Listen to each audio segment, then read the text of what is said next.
Oh boy, today's film is a doozy. I'll start by saying that I enjoyed it, but I totally understand why other people didn't. Tragedies are rare precisely because most people find them depressing, and Joker, Folie, Deux could make the happiest person alive consider tasting the barrel of a shotgun. I found it to be a thought-provoking film that challenged my perception of the world. That said, it's not for the faint of heart. Hello, and welcome to my channel. Here I review movies and television shows. Today's film is Joker, Folie, Deux. In this highly anticipated sequel, we see Arthur Fleck on trial for his actions as the Joker. Todd Phillips and Scott Silver wrote the story, and Todd Phillips directed the film. It stars Joaquin Phoenix as Arthur Fleck, Lady Gaga as Harley Quinn, and Brendan Gleeson as the head guard. Okay, to begin, I should explain what the movie is, because it's kind of confusing. It's part courtroom drama, part romance musical, and part tragedy. The courtroom bit is obvious. We see Arthur being tried for the murders he committed. His lawyer attempts to create a defense via insanity, and the prosecution, headed by Harvey Dent, pushes for the death penalty. They bring in characters from the first film and ask them questions about Arthur and whether or not they believe the Joker to be a split personality. The romance section involves Arthur meeting Harley while in prison. The two of them bond over their abusive pasts, and Harley helps Arthur embrace his Joker personality. Most of their scenes involve them singing well-known crooner love songs to one another in raspy, wispy voices. The songs usually involve a dance number with a few moving parts. Half the time they take place in the real world and involve extras from Arthur's surroundings, and the rest of the time they take place on an imaginary stage. The tragedy part follows Arthur through his time in the prison, dealing with the guards and the other prisoners. In this section, we get a good bit of insight into Arthur's thoughts and what he's dealing with.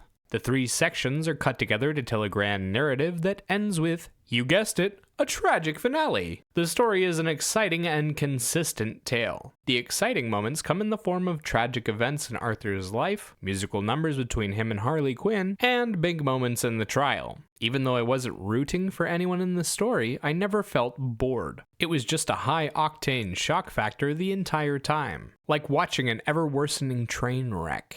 In the trial, you get big speeches from Joaquin Phoenix, Leigh Gill, and Zazie Beetz. During the musical numbers, you get to see the Joker's personality come out to play with a bit of murder and violence on top of obsessive love song performances from him and Harley. In the prison, there's a few violent moments between Arthur and the guards and with the other prisoners. The cast is what makes the story memorable, but most of the movie relies on Joaquin Phoenix alone. The general cast doesn't get much time, but put on strong performances with what they were given. Leigh Gill gives a sad testimony, Lady Gaga plays a deranged and conniving lunatic, and Brendan Gleeson is an enigmatic monster.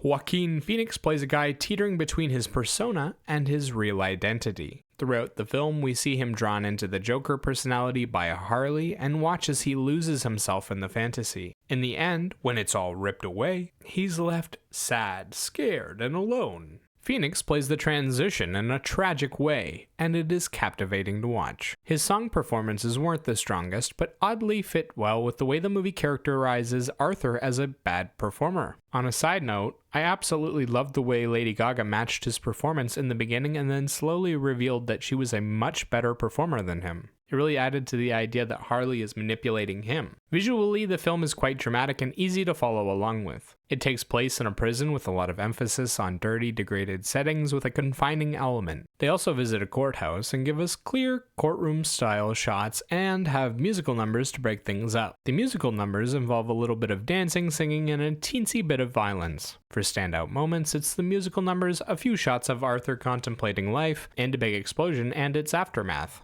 The shots of Arthur of him smoking a cigarette in different places and positions. They tend to have a huge emphasis on contrast and capture his smoke exhalation brilliantly. There's something almost ephemeral about these moments, like we're peering into Arthur's soul through some mystical lens. As for the explosion, I can't say much without spoiling it, but I love the sound design after the bomb goes off.